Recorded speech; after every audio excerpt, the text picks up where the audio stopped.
of course, everybody wants to know the outcome, but it's important that these investigations be conducted properly and thoroughly, and they have taken the time to do that.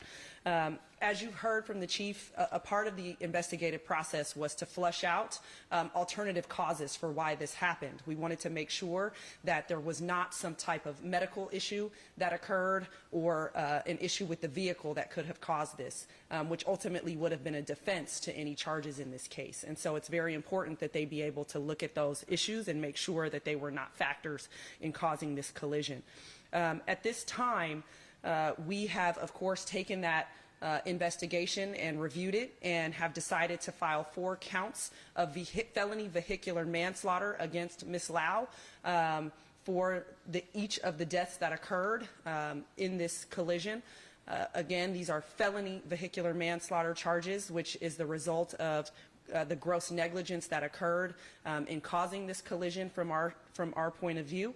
We are awaiting her arrest and her being taken into custody, and we should see an arraignment not too long after that. But I don't have the timing of that arraignment just yet. But that is where we are, and we will proceed with this case as carefully and as thoughtfully as we would any other. And so, again, I thank Supervisor Melgar for being a partner in making sure that the West Portal community understood our care and concern for what happened, and that, again, we have done everything that we could to make sure that we have gotten to this point, which is to be able to file charges as we see necessary as a result of what took place. And so we're happy to answer any questions. Can you explain the negligence? Yes. So at this time, we have evidence that the vehicle was traveling at excessive speeds, well in excess of the speed limit. And so when you're looking at what caused this collision and these deaths, we have to account for either ordinary negligence, or in this case, we found that it was gross negligence, meaning this was outside of the norm.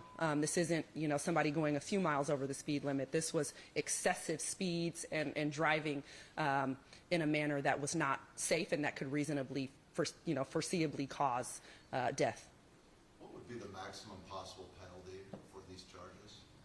At this time, I don't have that on hand, but I will make sure that you get that. How do you know that the car didn't malfunction? What was in the black box? So that was a part of the investigation, and the car was examined. The service records have been examined. There was no indication that malfunction had anything to do with this collision. So part of our investigation is we want to make sure that we look at those types of issues to either confirm or rule that out.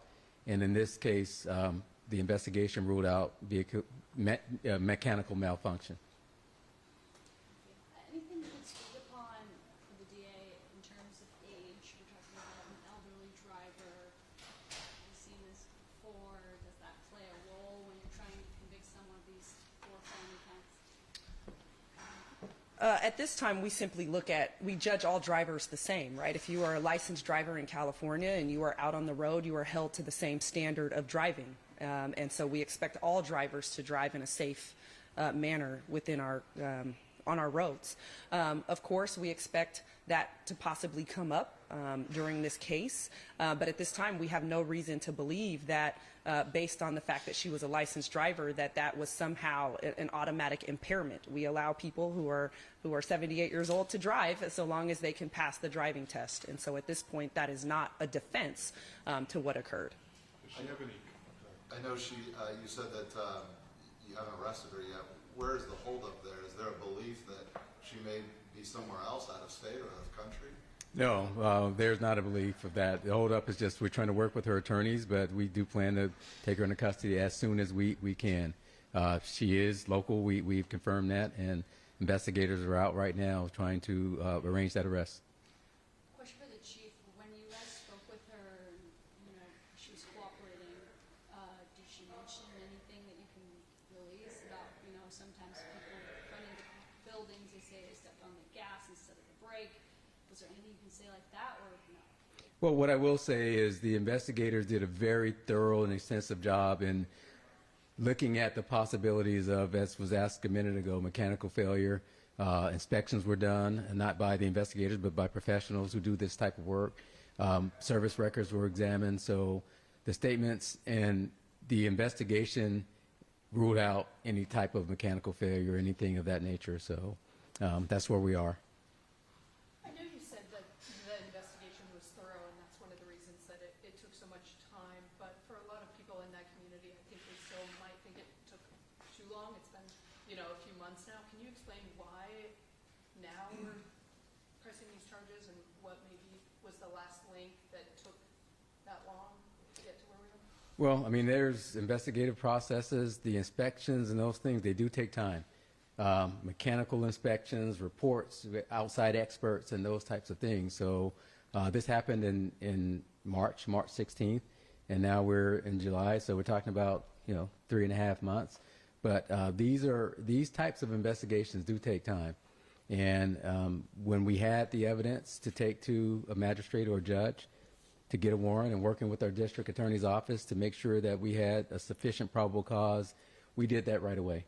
But the investigative process does take time. We'll take one more question. And if I could just add a little bit to that really quickly.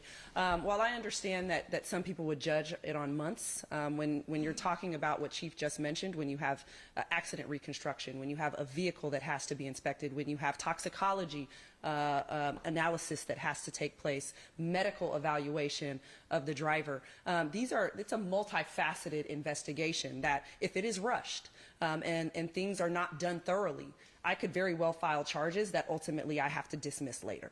And that is what we don't want. We don't want to re-traumatize a family and a community by putting them through a situation where ultimately the case doesn't play out as it should because of things that were not done appropriately on the front end. We want to make sure that it's done correctly.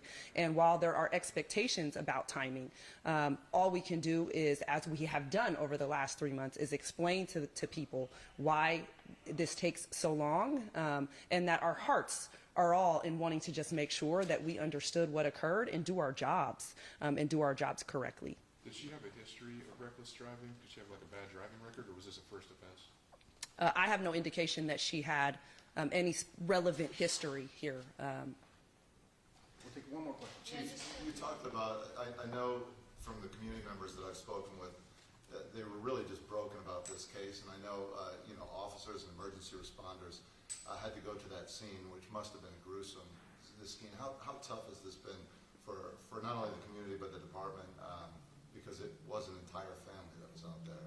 Oh, extremely. I mean, these all tragedies of this nature are tough to deal with, but this one in particular, a whole family and 3-month-old. I mean, just the thought of that, and not to mention the sight of that, it is very tough on everybody, not just our officers, but we had all kind of employees from the city that had to respond to that, and the community in general. There's a lot of people out there, and that's where public health came in, and we have support for our officers, and thank goodness that there's a good support network for those types of things within this police department, because it is pretty traumatic for everybody involved. And these types of incidents never leave your mind when you see them and when you have to respond to them and investigate. That's why I also want to give a huge thank you to our investigators, because not only did they have to respond and see this, they have to, every day, they're living this case over and over again. So it's tough, but 4 lives were lost. So, as tough as it is for us who are here to still talk about this, 4 lives were lost. And I think that's what is on everybody's heart, that the tragic loss of 4 lives.